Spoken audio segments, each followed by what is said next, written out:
Bunnies. This week's episode was brought to you by Moomin Paw and Friendship. If you too would like to flex your fancy name and support the show, please visit www.patreon.com/thewholerabbit, where a $5 donation will earn you access to all our extended shows, bonus artwork, early access to each episode, Discord access, but that's not all. For a limited time while supplies last, you will not only get our 5x5 vinyl high-quality sticker of our cover art, but also a 1.5x1.5 inch enamel Barrel Bunnies pin shipped to you at no additional cost as a thank you for your support. On this week's episode, we discuss some classic Greek mythology pertaining to Hades, the Underworld, and some of the mysteries therein. We explain how to do a folk Catholic ritual for working with the dead, and read some more Kenneth Grant. In the extended episode, we crack the symbolism of the moon card of the tarot wide open and discuss methods for tapping the subconscious mind. Thank you, and enjoy the show.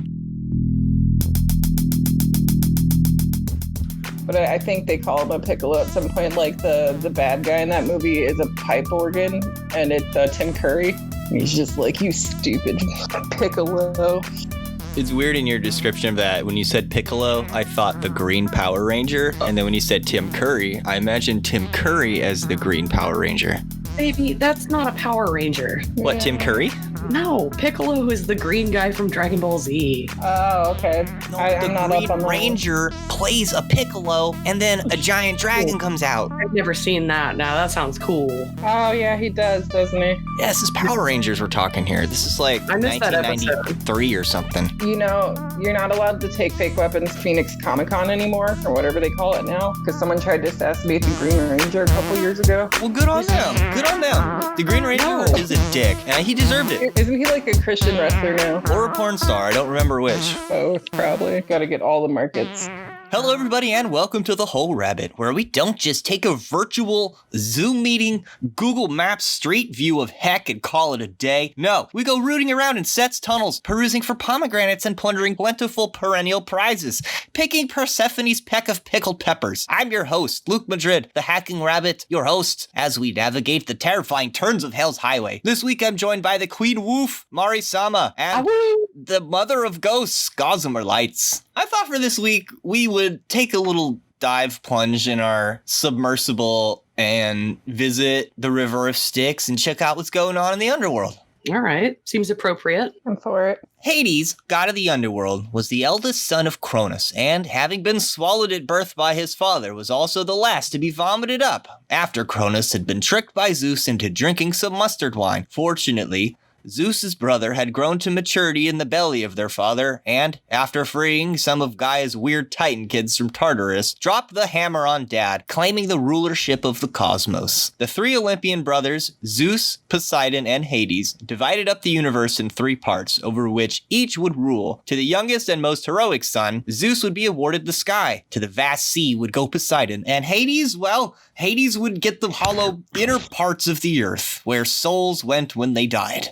That's where Hollow Earth came from. Perhaps. I find it interesting how much it mirrors like the Norse pantheon beginning too. I don't know much about the Norse pantheon. It's very much like there was the original thing, and then his sons overtook him and created the now known world. It's very similar, actually. It sounds like the raw deal would be to get the Underworld. It sounds like you would want to get this guy. Nah, I don't know. I like dark places. Well, it sounds like Hades does too, because his name means the unseen one, and he rules the unseen world of the dead, but was often referred to euphemistically as Pluton, or giver of wealth, as precious stones and other gems are of his domain. As such, the Romans would just refer to him as Pluto. This is immediately giving rise to the idea of a dog. You're not far off, as Hades was classically depicted with his dog Kerberus, who, depending on who you're asking, either had 3 heads, 50 heads, and maybe even a body of snakes. Kerberus is understood to guard the gates of hell, but not from intruders from the outside, but to keep the souls in who wish to escape. Speaking, the name Hades was considered ill-advised, as saying the god's name aloud was likely to draw his attention, which was unwise, as Homer and Hesiod both referred to him as pitiless. Propitiating Hades involved either smashing your head into the ground repeatedly, as to be heard by him, or giving offerings of blood that were allowed to sink into the earth. Cultists giving offerings were told to turn their heads away and not look. So you had to cut your... I imagine someone like cutting your arm and you're just like, okay, am I hitting the hole? I also imagine smashing your head on the ground might make you bleed. I mean, I think that's funnier. I would do it that way. It sounds pretty metal. It sounds more straightforward. Like, how are you supposed to drip your blood into a hole in the ground and not look at the same time unless you just got a lot of blood going? Seems like that'd be a really dangerous, slippery slope. Dig a big hole. That's a lot of blood if it gets slippery, though. You're right. Dig a big hole. Dig a big hole. You need to put blood on the ground. Have a Do you spotter. have to find like a natural crack in the ground like the Oracle of Delphi kind I'm of thing? reading that it needs a hole. I gave some water to the dead this Halloween season, and I just dug a little thing with my heel and poured it in. I imagine the Greeks would not be as lazy as I. Do you have to do that? Or because it seems like you just pour the offering on the ground. Yeah, I've never dug a hole for that. It did say in some places giving an offering to Hades of blood, you would just put it on the ground. But there were... Yeah. We did last year the necromancy episode, which went spectacularly wrong. There is some... What's the word?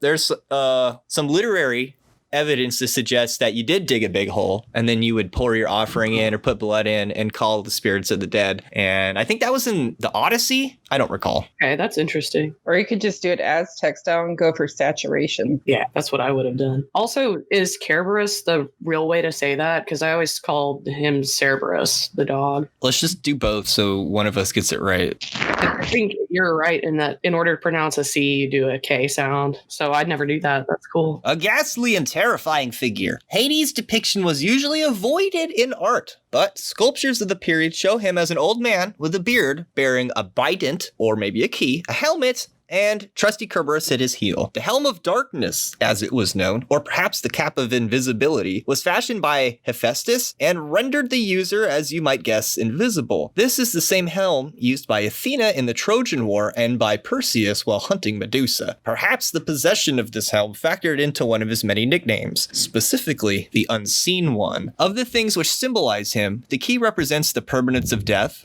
how Hades has the souls of the dead locked away and guarded in his domain. And then I thought the key may also represent the secrets kept, as the unworthy would not find rest in Hades, but be judged by Rhadamanthus, Acis, and Minos, and then banished to Tartarus, which alongside being a primordial being like Earth, Night, and Time, was also a place where criminals, monsters, and enemies of the Olympian gods would be banished. So far is Tartarus below Hades, it is likened in relationship to Hades, as Hades is to the heavens. Likewise, Hades was not the worst place to end up. Yeah, it's like just the afterlife, the spirit realm, I guess. I like the idea of a key holding something behind a locked door, because that's kind of how I view it too. It's like once you go through that plane, it's like you're unlocking a door and it locks behind you. Because there's some other stories too that didn't a god go down there and then come back up to save we'll get to that. Yeah.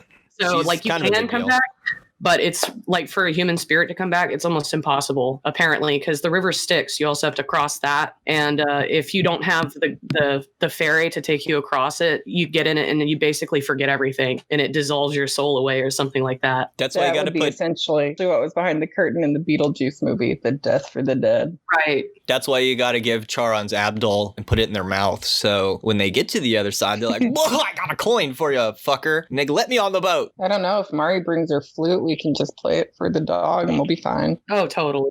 That'll work. Just play the flute. Yeah. We'll all go into Pan's mad trance, and that's all I care about.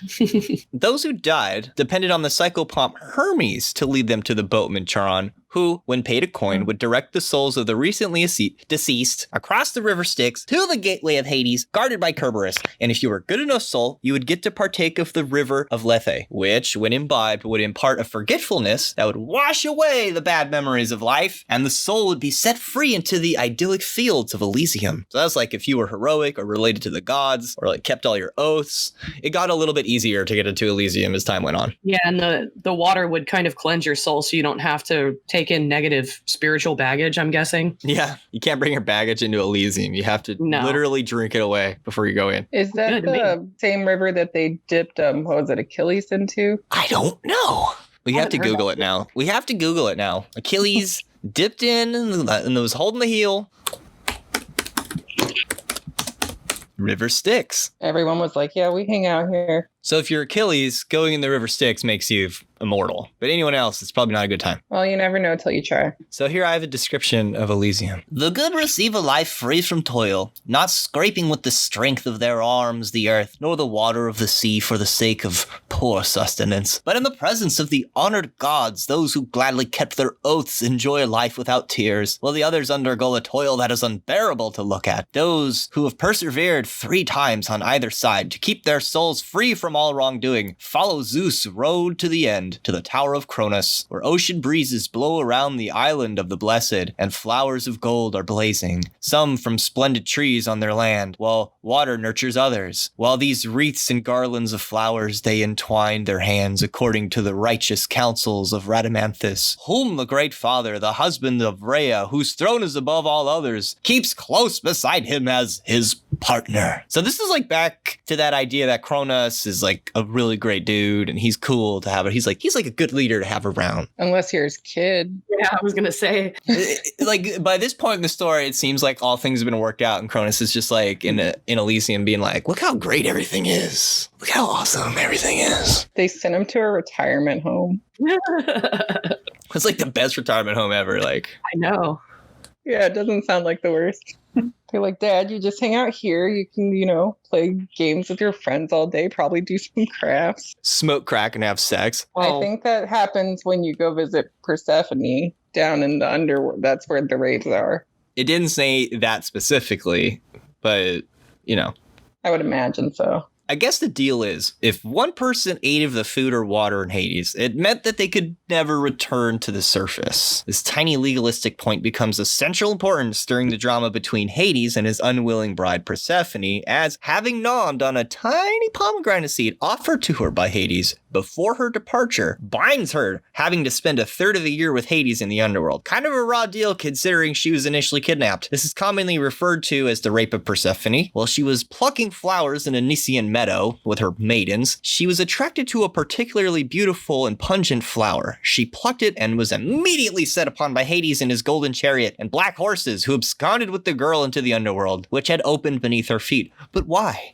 Because he fell in love. After all, younger brother Zeus had approved, granting the Unseen One permission to steal their sister, Demeter's daughter, and Demeter was devastated. As the wise elder sister of Poseidon, Zeus, and Hades, she was of central importance as the deity of fertility and growth. Her daughter was considered particularly one with her. Likewise, upon her abduction, all the shit began to die, and people began starving. Zeus, seeing how the death of mortals would necessarily involve him missing out on some sweet-ass offerings, eventually decided that this was a bad idea, and then sent Hermes to retrieve her.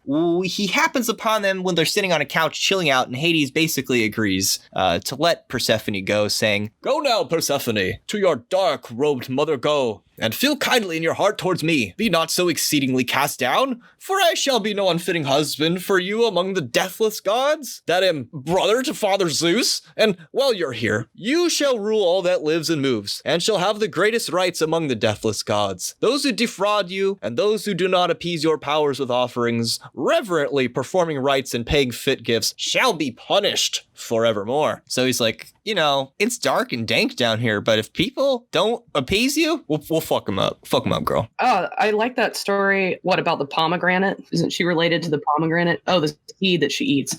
So pomegranates their season starts at the end of September, and it goes through October and stops in November. Her being tied to the pomegranate of the harvest, which the harvest is the end of the summer and the beginning of the winter time, right? So that 1/3 or part of the year that she's actually underground in Hades, that's kind of what the cold season would be, because she's not there and nothing's growing. But the pomegranates are becoming harvestable at that time? Starts at late September, goes through October, and then stops in early November. So there's only a very small time you can actually harvest them per year. So it's kind of like when she goes to the underworld, initially when she goes under there, the pomegranates come out. Yeah, and then after she eats one, she has to stay there. So that's why winter happened, because she wasn't on the overland. She was in Hades, so all the trees died and stuff. So yeah, after Hermes happens upon them, and Hades is like, okay, you can go. He's also like, here, eat this pomegranate seed, woman. And then she eats it, and then when she gets back, Demeter is like, did you eat a pomegranate seed or anything? Did you eat anything? And then she's like, yeah, I ate pomegranate seed. And she's like, don't now you have to live a third of the year there. Good job. So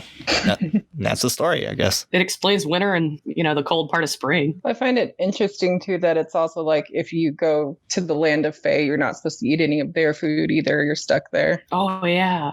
And it makes me think of in Spirited Away when she starts disappearing and he's like, you have to eat this. It is just a little round, like, looks like a pomegranate pearl almost. Ooh, I need to check that out again. But yeah, she is able to access the spirit world from eating the food there. Well, initially her parents get turned because they eat the spirit world food. Mm-hmm. But when it's going night and then all the spirits are showing up and she's freaking out. She's sitting there rocking, saying, go away, go away. She starts disappearing. He's like, if you don't eat some of our food, you'll disappear. Like in But she doesn't sit there and gorge on it. So she... No. He literally like has to shove one in her mouth, but it's just like a little, like one pomegranate pearl, which is funny. Yeah. If Hades like, here, have a snack for the road, babe. Just this one though. Tricks her, yeah. Aside from the symbols we discussed earlier, because of Persephone, a symbol that's ascribed to Hades is often the cornucopia, which is filled with fruit, symbolizing the fertility of Persephone, which is kind of a funny joke for an underwear company, but, well, apparently that's just in my memory. It never actually happened. There's never an underwear company with that logo, but... the fruit of the loom? Yeah. No, it never happened. There's never thought been. It was because you put your cranberries in the underwear. Are we back in the Berenstein Bears timeline? Is that what's going on? No. Mm-hmm. There's no such thing as what you're thinking of. There's no cornucopia with fruit of the loom. I thought it was just a pile of fruit. It is now. Oh, See, it was before. At this point, it forever was. But some of us seem to have a memory of it being a cornucopia. Well, I'm from this universe then. I'm just thinking of the Hunger Games now, so... I just remember being in school and doing coloring pages of cornucopias. Yeah. And then it being like, I want to do a hand turkey instead. Yeah, totally. It was that part of the year. Yep. Do y'all remember Damon Wayans saying, I see white people in Scary Movie? No, he said, I see dead people. I do remember white people, yeah. What? What the hell? 2 different timelines right here on the show. There's no way it wasn't white people, Why would dude. he say white people? Why would he say white people? Because it's hilarious. Is that what... Oh, I saw some white people last night, like as in a ghost? That doesn't make any sense. He's like the one black guy smoking with these really dumb white stoner dudes. And he's the token black guy in the movie. Yeah. I thought it was The Sixth Sense that you were talking about. No, The Sixth Sense is what they're parodying. Oh, I never saw the parody then. Never mind. Oh, okay. No. Yeah, in The Sixth Sense, it is dead people, yes. Yeah, in The Sixth Sense. That would be very, very weird if Haley Joel Osment was like, I see white people. I know, that's what I was saying. Okay, well, that's better then. Maybe we're same timeline. Maybe. Oh. But I hear that is on one of the list of the Mandela effects, though. Because I remember that. I don't know if you guys were talking about it on an episode or if it was a different podcast, but I've heard it in a few places. We discussed it in the Time episode, I think, briefly. Okay. And the underwear had the cornucopia. I'm sorry, it just did. Anyway, moving on. Let's kind of switch it up here, but keep it in the underworld. We're going to go over to the world of Catholicism and chaos magic and talk about a ritual I actually did yesterday. Cool. So for those interested in working with the dead, I can find no better starter advice than what Gordon White gives in his recently published yet instant classic, The Chaos Protocols, where he advises the reader to open their mind to some folk Catholic traditions which predate Christianity and harken back to pagan traditions thousands of years old. I'm not going to do the accent. I'm going to try not to, but here we go. This is Gordon White here. One of the most potent ways of re-entering this ancestral tradition is through the largely ignored Catholic notion of the lonely soul, a stand-in for all the souls trapped in purgatory, trapped between this world and the next. A heuristic for all the spirits floating out there, waiting for contact. Thanks to the work of writers such as Jake Stratton Kent, we see that there is a long-standing view of these spirits that has informed the entire Western esoteric tradition. From the perspective of the magician, having the spirit work with him or her is part of her spiritual progress. We can read in numerous grimoires that the sorcerer promises to pray for the salvation of the wandering spirits they are seeking to summon. In Discovery of Witchcraft, a ritual to summon what is effectively a fairy queen first requires summoning the spirit of a criminal on the promise of praying for its salvation, and that the spirit who fetches the sibyl for the magician is actually said criminal spirit. Something that I noticed is it's cool that you did that ritual yesterday, because today is actually All Souls Day, the 2nd of November. And a big activity today is to go to graveyards or even your ancestors' graves and pray for people in purgatory, like whose spirits are stuck in purgatory. Like that's a theme that actually runs through Christianity too. If I get this right, you're tricking a criminal soul into coming to see you because you're like, I'll pray for you. And they're like, here, I need prayers. Like totally getting on that. By the way, can you go do this for me while I pray for you? Okay. Yeah. That's And the reason it's like cynical, but yeah. Well, it's also, this is like pre-Christianity they're talking about. That's where the idea came from, I'm guessing. Again, it does remind me of Beetlejuice in the sense that like they were a bad soul kind of, so now they have to serve others in order to earn the prayers to get out of purgatory. That's cool. Yeah. Yeah, because you have to. It's kind of like a genie, how a genie works too, or a djinn can trick you into, or you can trick it. You can trick it into doing your task, but it's almost like you have to fool it or promise to give them something in return. Yeah, but I hope that they don't like loophole you to death. But you can only do it to souls or spirits that actually need your prayers, that you can bargain with them. Because if you can't bargain with something, then you can't get it to do what you want. Well, as a recently converted baby Thelemite, like this whole thing, because the two things are bound by love. You're like, hey, I feel bad for you. And the other thing's like, well, I'm over here. I could help you out. So it's not like you're commanding or possessing or it's a fair trade. Okay, so it's not a trick. That's, I guess, maybe what I was trying to clarify. Okay, well, that's different. It sounded like it was maybe because the fairy queen. It's a barter, but it's not. It could be a trick, but I don't think that's what they're doing. I think it's. But you don't have to. Some grimoires scratch my back, I'll scratch yours. Yeah. Yeah, I guess that it becomes whether you're white hat or black hat kind of thing. Mm-hmm. Or what type of soul you're dealing with as well. That's like, how bad is the criminal? You may have to trick one, like if like Beetlejuice was so slippery that and then the other ghosts couldn't.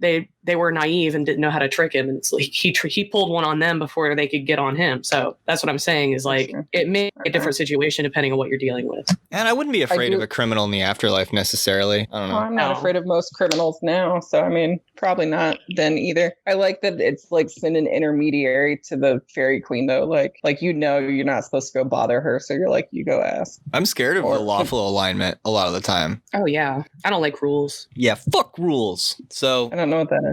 I'm not being mocking. I'm trying. It's just. Oh no, I literally don't know what that is. I don't think. Lawful means that you follow like a certain like code or something. You never break the rules. You never bend the rules. You go down one specific path. Oh no! It means that if you're hiding any prisoners in your house, you are breaking the law. You are breaking the law.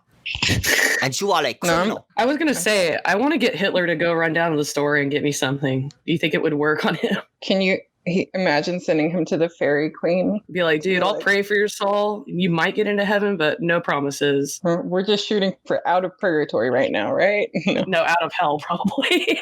Yeah, they're like, they gave me a day pass. What's up? He's just in Tartarus teaching art school to like little blind gnomes. No, that's not how you paint a picture. The simplest way to begin with the spirits of the dead is to buy an anima sola or lonely soul statue or card, light a white candle before it, and offer them spring water to quench their thirst.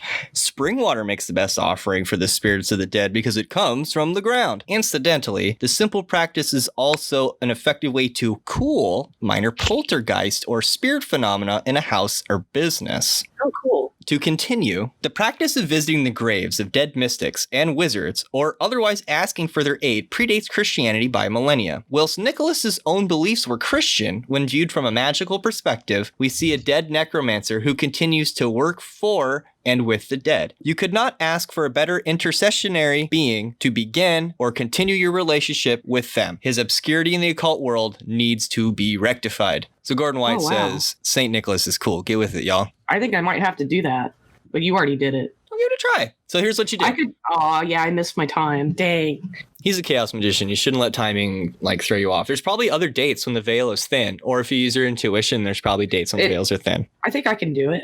So how do you do the rite of St. Nicholas? Take some spring water to a crossroads one evening, or buy a bottle on the way. Extra points if it's the evening of November 1st, which is late on All Saints Day and the night before All Souls Day. 2. Be sure you are alone, then tap the bottle 3 times on the ground. 3. Recite the following incantation. You are certainly free to de-church it if you like, but remember, even though you may not be Christian, Nicholas certainly was. O merciful God, in your providence you have chosen St. Nicholas as special intercessor on behalf of the departed. Take pity on the souls who have no particular friends, and intercessors who recommend them to thee, who, either through the negligence of those who are alive, or through the length of time, are forgotten by their friends and by all. Spare them, O Lord, and remember thine own mercy. When others forget to appeal to it, let not the souls of thou hast created be parted from thee, their creator. Pour water out on the ground in all four directions and continue. Most holy St. Nicholas, may this offering bring refreshment and hope to the souls in your care. May the spirits of the dead remember and look favorably upon me as I look favorably upon them. May the souls of all the faithful departed through the mercy of God rest in peace. Amen. Well, that's nice. So I guess even like an angry soul, like they mentioned the poltergeists, you could probably calm them down with this as well, like just by giving an offering. It seems like a good idea to me. Because it seems like sometimes they just want attention. Like they're just crying out for attention, which is why a poltergeist makes noise to draw attention to it. Isn't that a thing to call someone as thirsty? Yeah, that too. Yeah. That would be fun to do it next year if we all did it at the same time. Oh, yeah.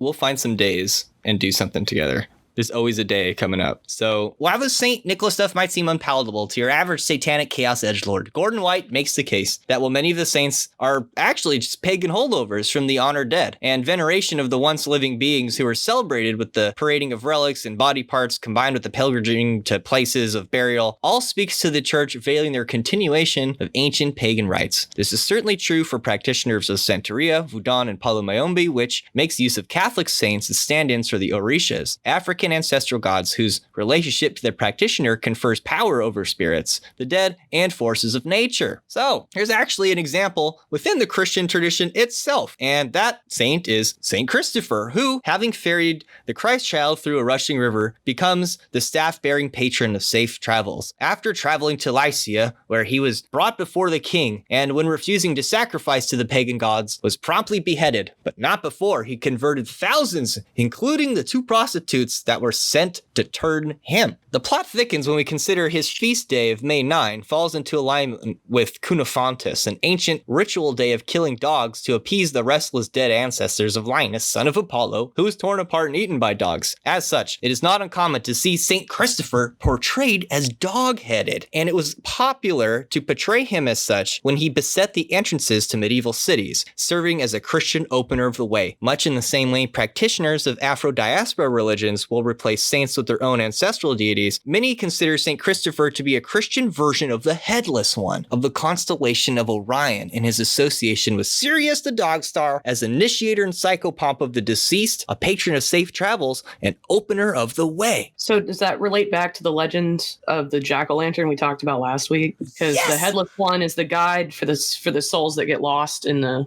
purgatory, and he can't leave purgatory. So, dude, that's cool. So I found my patron saint today. That's funny. He would be analogous to Hermes, though, wouldn't he? Because of the staff. Yes. And also Hermes and the traveling between the worlds. Yeah, because that's what he does. Yes. So he shows up around the 6th century, which means he's had some time to this idea to coalesce. And I find it interesting that they had him dog-headed, though, because it makes him sound very Anubis-y. It makes me think of Anubis. Yes, Hermanubis. Yeah, because he's lighting the way. Mm-hmm. Yeah, and that was I don't know. I watched that talk last night about Egyptian magic and demons. There was a whole big section about him in there and how there's a lot of dog-headed spirits that we would call demons, but was just spirits. They made a big point of saying that they don't ever actually represent any of the truly bad spirits. So all of the ones that they do are it can be good or bad, but you're saying there's not a lot of representations of Hades. It could be because they were nah, he's mostly bad. We don't talk about him. This is pretty effing close. I also think it's really cool that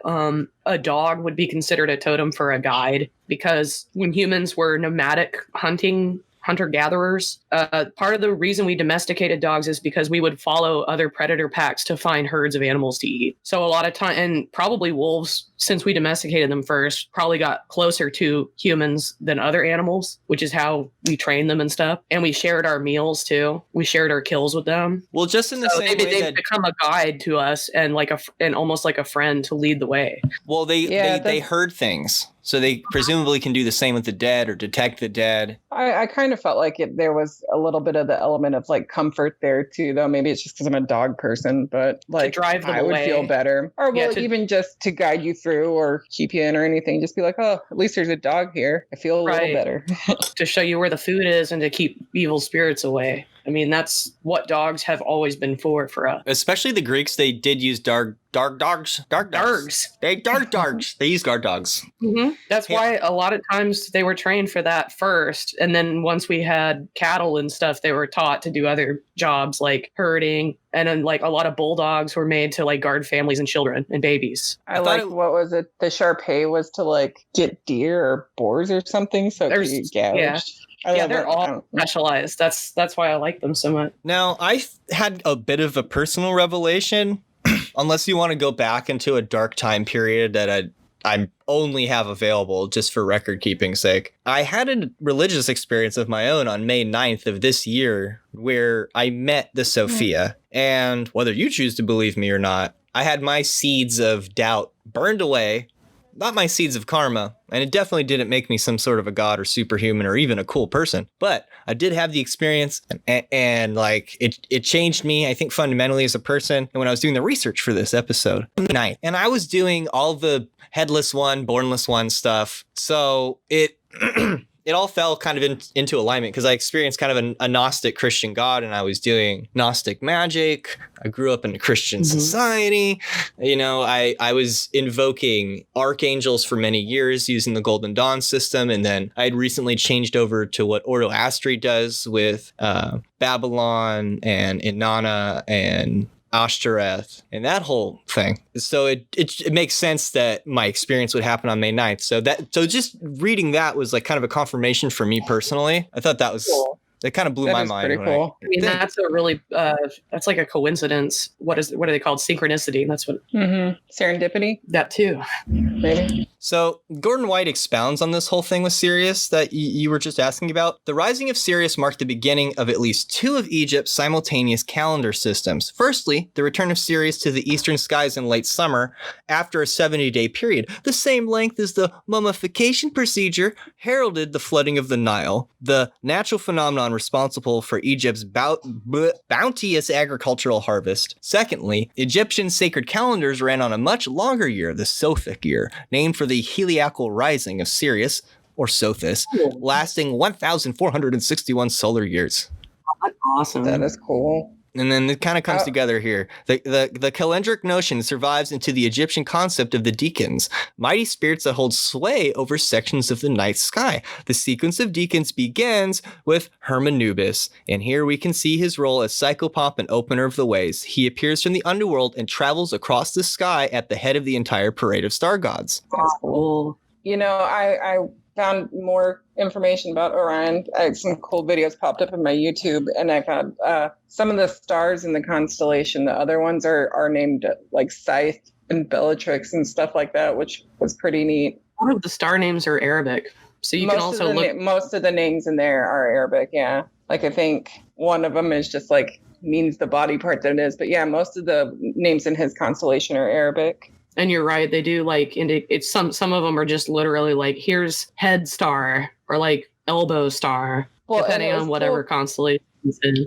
Because some of the stars in the constellation are actually what we see as one star is like three stars kind of clustered together. And I think, somewhere in his belt area. And then I found out as a fun fact that it's usually above the visible horizon when you can see it like in the colder parts of the year is when it comes up, and you can see it all the time. And except for at the South Pole, when it's actually hidden most of the time that it's visible in the sky because the sun doesn't go down at that time of year. Except on our birthdays, like that time of year is the only time you can see it because the sun doesn't come up there. So I was like, yes, another score for Antarctica. But that would make it kind of mirror Persephone. So you're saying that the spaceship entrance to Agapanthea is at the South Pole. That's what you're saying. Oh my goodness. I'm so going to get myself killed not finding out government secrets I shouldn't know when I finally get a job down there. But like, it'll be worth it, you guys. Yeah, it's okay. We're shadow banned. To figure out what's down there too. We're shadow banned. If you're hearing the show, you are being gang stalked. I know what job I want to apply for there already. It's I keep calling it assistant to the lodging manager, but it's assistant lodging manager. In the Underworld? And in Antarctica, practically. to the entrance, I suppose. But yeah, basically my job would be to make sure that all of the beds that are needed have pillows and stuff, and to keep track of all the keys. And I was like, they made me a job there. I have to go now. That's a big responsibility, being in charge of the keys. You cannot fuck that up. I'm going to hide them everywhere in case like the thing happens. I can still get out for sure. But now you can work at an escape room as well. Oh yeah, but like a government one. I want to ask them if they'll change my job title to Keeper of Keys and Grounds at McMurdo, though. That's a great idea. If you're going to go to the compounds, you have to have security clearance, though. I know. I don't think I've done anything yet that I wouldn't be able to get it for. If you were on this show, there's no fucking way you're getting any security clearance. Oh, yeah, you could. I don't know. Because, you could. We're patriotic, though, on this show. So all they do is a drug test, and they interview your immediate family. And, like, oh, well, they shouldn't maybe talk to some of them, just in general, not anything. They'd be like, you're on that Satan Jack Parsons podcast where they talk about the devil every single episode. And how you know what, though? I don't care about that shit. Yeah, besides, I used to go to hacker conferences. They're going to get me for that, if anything. Oh, there you go. You probably read. They're like, I worship Satan too. What are you talking about? I'm exactly. It's like, information security committee. I'm really going to have to try to not ask them too many questions, because I'll be like, well, that was a lie. What's really behind that door? Oh boy. Yeah, don't get yourself in trouble. I know. I'm just going to have to not ask questions mostly. But I want to hang out with the Russian. That'll be fun. I'm a Russian? No, I'm just kidding. Just kidding. That all makes sense now. NSA, don't listen. So, speaking of jokesters, Kenneth Grant in Magical Revival expounds on the archetype. The Headless One was a name given by the Gnostics, the sun in Amenti, i.e., the light in the underworld. This concept was represented anciently by a decapitated figure, and it is paralleled by the Egyptian image of a lioness, or maneless lion, which represented the sun in its feminine phase of passivity and darkness. The lion shorn of its mane, yet fierce with concealed force and hidden heat. In other words, the Headless One typified the hidden god, submerged below the horizon. In terms of psychology, the subconsciousness, the subliminal will. Crowley translated the term Arcurolon, it was actually Akaphalos, as the bornless one, to indicate the fact that the true will is subject to neither birth nor death. Its vehicles alone are subject to these twin phases of activity in the phenomenal world. The invocation of the bornless one, therefore, forms the practical basis for contacting the most hidden of all gods or daemons, the holy guardian angel. Dun dun dun! So, if I'm reading this correctly and hearing this correctly, the bornless one for your individual experience would be your holy guardian angel. Is that right? Yes, your son in Amenti, your Christ that goes down into hell and quenches the fires with its tears, your light that scatters the roaches of the underworld. That's your holy guardian angel. Yeah. So when you come in contact with the bornless one, you're going to see it as it's filtered down through your spiritual perception. Right, so that's kind of like, it's like your inner higher self, correct? Like what you're supposed to be ascribing to be. Yes. Okay, because that's your spirit without your vessel would be your holy guardian angel, or you would like to be that. Okay. Yes, I think so. It's like who you really are without your body, right? If it's just your spirit. So is that you doing like a Holy Trinity thing by yourself, though? If you are you and the spirit? I think so. And then the bornless one would be like your Jesus, like you as Jesus. I can answer some of this Kabbalistically, but you really do have to figure this stuff out for yourself through your own I don't know. There is like a trinity. Yeah, but what I'm saying is if you invoke the bornless one, you're probably going to come in contact with your higher self or your holy guardian angel, which I thought that was cool. That is cool. Because I thought it was like perceived as like a god or something separate than yourself. God of magic. But you're saying the headless or bornless one is actually part of everyone. Yeah. Yeah. So cool. it's like a collective thing, though, not like we each have our own individual one. Right. We'll see something that seems like us, but it's actually part of a larger whole. That's what I'm getting out of that. I can answer that part Kabbalistically. We've come to you in the form you find most pleasing, kind of thing. Yeah. Kind of. Yeah, Okay. yeah, that's more or less what I was gonna say. But your holy guardian angel operates from the sphere of Tifereth or beauty, which is connected to all the other spheres, and it's the reflection of Kether, which is formless, right? So Right. Tifereth is your image of God. Okay. Okay. So basically, so all of the godly energy pours through your holy guardian angel and it produces an image. Kind of like if you put a prison up to white light and then whatever your personal prism happens to be, you're going to get like a band of certain colors. Okay. And that's what that's how you experience it. But it's still coming from the whole of all of the light colors. Kabbalistically, like all of the yes. frequencies. Kabbalistically, that occurs. Okay, cool. That occurs between Tifereth and Netzach, which is why Netzach is associated with Venus and means victory, and is associated with marching armies and flags, because it takes the light of the sun and it turns it into heat and it splits it into the spectrum, which then is reflected in the mirror of Yesod after it's given form and Hod, right? And that's the dream world. So all the components that make up your dream world have been reflected ultimately through this veil of Paraketh, but it's ultimately from Tifereth. It's ultimately from the sixth sphere, above the veil. So yeah, the light, like you said, it goes above the veil. It starts as the sun, and then it gets extruded down through Netzach, and then it bounces around to Hod and Yesod, and then it like creates the dream world. And then you have to get past all that, past your illusions and your reflections and all that stuff to get to Tifereth. The pure white light, right? Yeah. It vaguely is making me think of the gate of truth from the Neverending Story. It seems like it is a gate or like an access point too. Like it's a nexus of where individual turns into collective. And him saying you have to like experience it, but then overcome it to get past it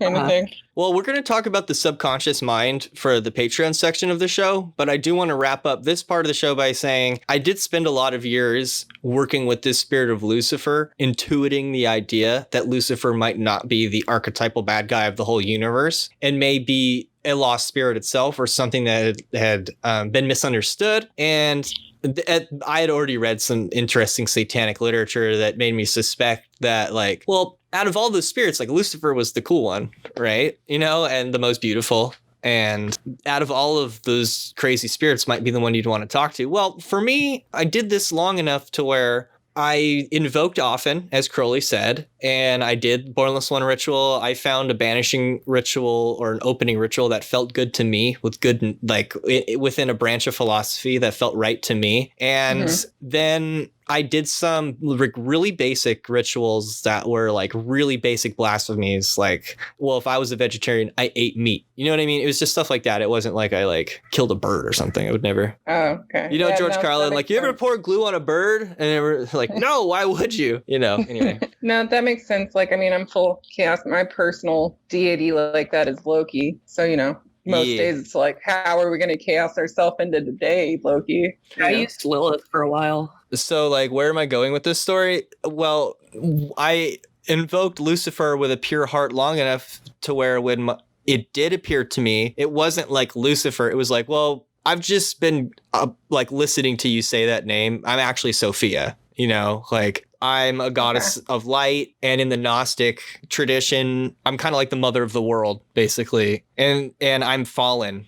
I'm a fallen Aeon. She didn't say that to me. She just like actually showed me her love and her power. She didn't like give me some sob story or tell me to start a religion or anything, which is why I believe it was a legit experience. But just my own intellectualization of the knowledge. Like I called out to Lucifer. I got Sophia. There's some similarities between the archetypes. Yeah, I got his mom. Totally. No, I totally did. There's a lot to be said for that because Lucifer's the son of the dawn, right? And yeah, the son, he's the son of the world. Doesn't he own the world, or he like lords over the world? But if Sophia created the world, then literally she's his mom. She tells him what to do. Well, in the Indo-European tradition, you have Esther. Ostara. Yeah, the mother of the dawn, and her son is Eos or Phosphoros or Eosphoros. So it's this ancient European god, right? And we just have kind of been like, well, that's the devil now, for whatever reason. Yeah, I always felt the same about like the general interpretation of him. I was like, maybe he just needs a friend, you guys, like Dahmer. He just needs some hugs. I do think that it is a trickery god. Like there are some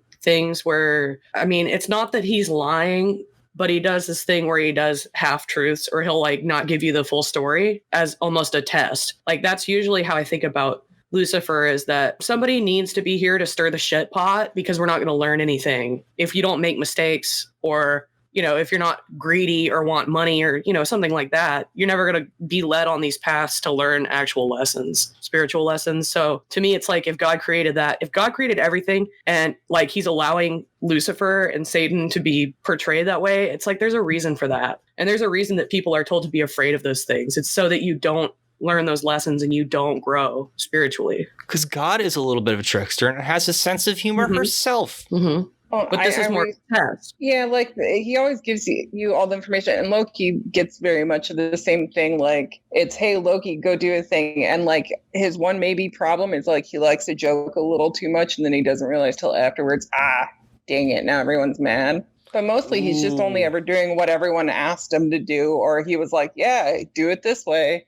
And or then they he'll don't do it that way. He's like, what's my... Where like he's still doing what you asked, but he fucks everything up, and then everyone's mad. But it's like, dude, you told me to do that though. So it's like it's teaching somebody like, be careful what you wish for, or you know what I mean? Yeah. When they build the wall around Asgard, when they like trick that guy into it, and that's when Loki ends up like seducing the horse and giving birth to Sleipnir. That's the whole thing. But yeah, basically Odin's like, we're gonna build a wall, and Loki's like, that's dumb, that won't work. And they're like, no, we need to build a wall. And he's like, all right. And then he tricks some giant into doing it, and at the end of that guy figures out the trick, and he's like, hey, this is messed up. And they're like, damn it, Loki, you fucked it up. Now he knows, when he was just helping them carry out their plan the whole time. I don't know if it's maybe the trickster part people got. The thing is like when you sow the fear into it and you're not approaching it as somebody who's not, like if you're putting off positive energy, like you said, Luke, with a pure heart, there's not a lot of ways that you can be fucked with by any kind of god or spirit, because you already know where the heck you're going, or what you're trying to do. Whereas if you're in a position of fear or negativity, it's so easy for somebody to take advantage of you. Well, here's the thing, is like, I actually believe in God, and I always have, but the doubt in me is like, anytime I bring up that word God, right? It's like all the Christians in the room take a sip of coffee and perk their head up. They're like, hey, we know all about God. We got God trademarked over here. You know what I mean? Not to give them that accent. That's fucked up. I think they know what they mean sometimes. Right. But and then the other people in the room that don't really, like, they're agnostic, or they're just modern. They see what the Christians are doing and they're like, oh, Luke over there must be talking about their God, right? And he's just disagreeing with them about their God and just being a weird, like, it's like, no, dude, I believe in God. I don't necessarily believe you guys have a copyright on the truth, because you guys don't even abide by what you teach, so why am I going to listen to you? And my experience of God was Sophia. And I had been calling to Sophia under the name of Lucifer for a long time, but I got Sophia. And my experience with Sophia really wasn't that different from Philip K. Dick. And it would, if I had been a Christian and I had been calling to Jesus Christ, I imagine the experience wouldn't have been too different, to be honest. Like, because what Sophia revealed to me was a lot like what Christians describe when they're saved by Christ. It's like, well, I know now, I know the power of that being and how infinite it is and how limitless it is and how there could be nothing more powerful than that in the whole universe. And I wouldn't want there to be. Like, that was my experience of the Sophia. So I could see how a Christian who goes through that same veil, right, and sees their God and is like, oh, that's Jesus Christ, And it's just, to me, it was very feminine and kind of sexual. But then I've also heard that that's sometimes also an experience for Christians as well, which can be confusing. So I don't know. I'm not an expert. I just met God once, Why I like to go based on experience, to be honest, because who is someone to say like, no, you're doing it wrong. You need to read this book that somebody wrote like a long time ago about how to do that. It's like, yeah, I'll read the book and stuff, but you can't stop people from growing on their own, which is the whole point of being an individual. Because if we were supposed to think in groups like that, then we wouldn't be individuals. Go ahead. I was going to say, it's like how the Buddha didn't want any of its teachings written down, because he's like, even if you write it down perfectly, which you probably won't, in 100 years, it's not going to mean the same thing. So it's not useless to write it down. Each person is going to have a different experience, just like They saying need to figure it out. like the image will be different for you, the experience, the feeling will be different. And like Luke, it's important that you're talking about like invoking something in the antithesis to what you are going after, like to break the rules a little bit and be a little risque and kind of go out of your comfort zone, but try not to be in a position of being afraid. And usually you will attract something to help you grow without you having a bad time. And then sometimes you do have to go through trials and have issues. I think I got a little lucky, but then I didn't really handle the experience super well because I did become the headless one. I lost my mind. It was really cool, but I did have the experience, and not many people get that. You know what I mean? Some people just read a book and they believe that for the rest of their life and never kind of grow out of it. Well, and I think it's like you said, you went at it with a pure heart. Like I think, especially with these traditionally trickster gods, it's however you approach, whatever expectation you approach with is kind of what you're going to get. It's like a mirror. Like a goth kid. If you walk up to a goth kid and you're like, you're a weirdo, they're probably going to be a little bit quiet and angry looking. But if you're like, hey, what's up? It turns out they're just people too.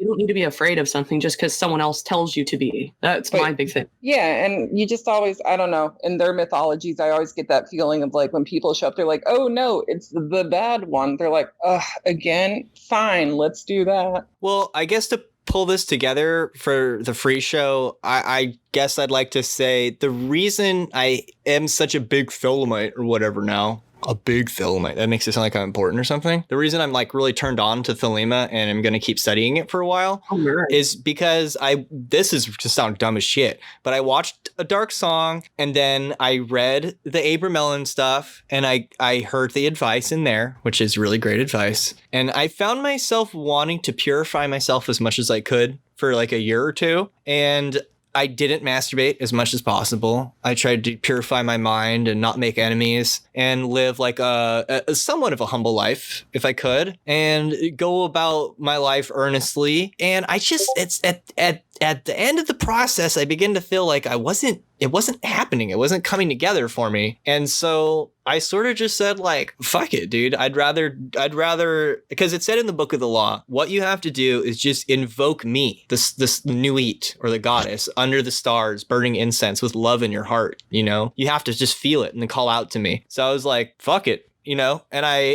after doing like a ritual with someone I had been talking to online, I laid down and I called out to Sophia just because it was a weird feeling. It was actually like the same feeling I got when I had the idea to read a Philip K. Dick novel, Valis. I was just like, I'm going to read Valis. Like it was the same feeling. I was like, I'm just going to do this. I'm just going to do it. Like, I don't know. Yeah, I was like, Sophia. And then, you know, to really like make it a lot less dramatic than it was, I felt like this raining down on me and it was like kisses. It was like loving but sexual at the same time. And it was like, it became this all-consuming fire that like completely burned me up, right? And what I saw was and experienced was a being that was so infinite and full of light and perfect and eternal and loving and comforting in all directions for infinity, all penetrating and infinite forever, like without limit. And there was nothing that could ever like be above it or beyond it. And if there was, there'd be no reason to go looking for it. This thing was like the thing. And all it wanted me to know was I love you. Everything is within the folds of my love and is penetrated by my love. So there's nothing really to worry about in the end, you know? It was kind of like the vision I got and it fucking blew my mind. And then I sort of, see, here's the thing. On a technical level, I think there's a psychological thing that happens when you go through this experience where because your mind is being illuminated, it is like the cockroaches thing where suddenly you see your own shit and you see all the things in your life that are not of your angel. And those things sort of get grouped together psychologically into like these 4 kings of hell, right? You've got like all the shit you're afraid of, the shit you're greedy about, the shit you're fucking angry about. And like, I don't know what the 4th one is, right? I'm not an expert. So like all this stuff, and you now are looking at it through the eyes of your angel. And you then go, I'm going to use this power to bring those things into alignment in my life with what I and my angel would want. And that's kind of like the binding of the, you know, these royalties of hell, I guess. But I think that happens like on a psychological level, just by coming into contact with your angel or God. So I think, yeah, it's a very experiential thing because you can't think about it. You can't do a regimen. You can't be logical about it or deductive. It usually just happens, and it happens when it happens. Like, I know it's cliche to say follow your heart, but that's kind of what you're supposed to do. I think that's good advice. Yeah. You're supposed to follow your intuition. And I know some people are like, well, I want to do that, but I don't feel like I should because I don't have enough money or I don't want to go out there today. It's like, just do it. If you feel like you need to do something, then you should just follow your heart. And follow then usually, your heart, follow if the you have, synchronicities. yeah, exactly. If stuff keeps happening and pushing you to do something, you should probably do it. And it doesn't mean like you need to fret about doing it. You just need to, like you were saying, just, I'm going to do that right now. Don't and then pour you just glue go on do a it. bird. Don't pour glue on a bird. Okay. Definitely not that. In my intuitive experience, though, I think the thing that always was a real marker for me was the weirder the thought seemed, just like, we should get a taco right now, but like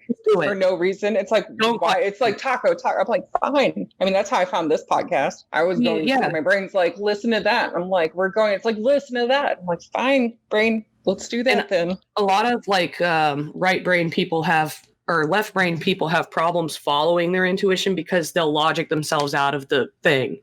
I don't need a taco right now because I'm not hungry. It's so I should wait till 5 o'clock to get a taco so I could share it with my friend who's coming home. It's like, so, you can talk yourself out of getting the taco right then. And then that'll be the wrong time later when you go. I mean, to me, children are closer to the source is because they just do shit when they want to. See, and my mom always told me, listen to that voice inside you, from a very Christian point of view, but it was very, that little voice, whatever it says, listen to it. And I'm like, okay. And I did. And after I built up enough data of like, that voice, whatever it is way righter than I am now, it's like, get ready. I'm like, for what? We live in rural Newburgh. We're not going anywhere. It's like, do your hair, get ready. And I'm like, all right, crazy lady. And at the end of the day, I had a job. So. Yeah. And it sounds stressful. Like, sometimes I also think that it will tell you to go into a situation that will cause you stress and anguish. But like one time for me, it was no extra steps. It was like a lightning bolt hit me and I had to go talk to somebody. And then I started a relationship with them. And that relationship ended up ruining me. Like, I was like the best thing in the world. But at the same time, like when it ended, I was like completely destroyed as a person.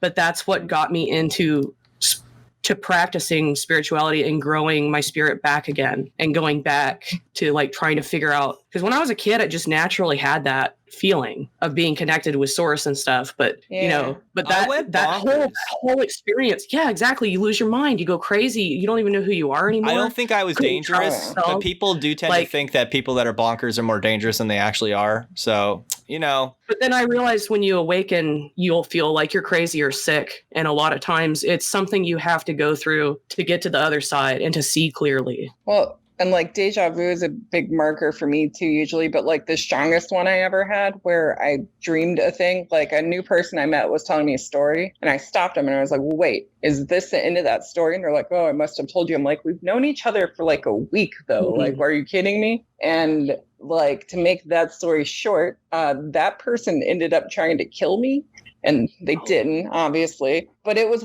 like one of the most terrifying things that have ever happened to me, but it really opened up a lot of my spiritual things when that happened. Like, it puts you where you need to be. Yeah. And you know what? You know where you need to be? You need to be going to www.patreon.com/thewholerabbit if you want to hear the rest of this conversation, because I'm going to try and abuse the little voice inside that says, just do it and give me $5, because that's how much it costs to get all the extended episodes. And we're going to keep talking about the subconscious. So with that in mind, thank you. And, okay. Who wants to do it first? Eat carrots. Shoot lasers.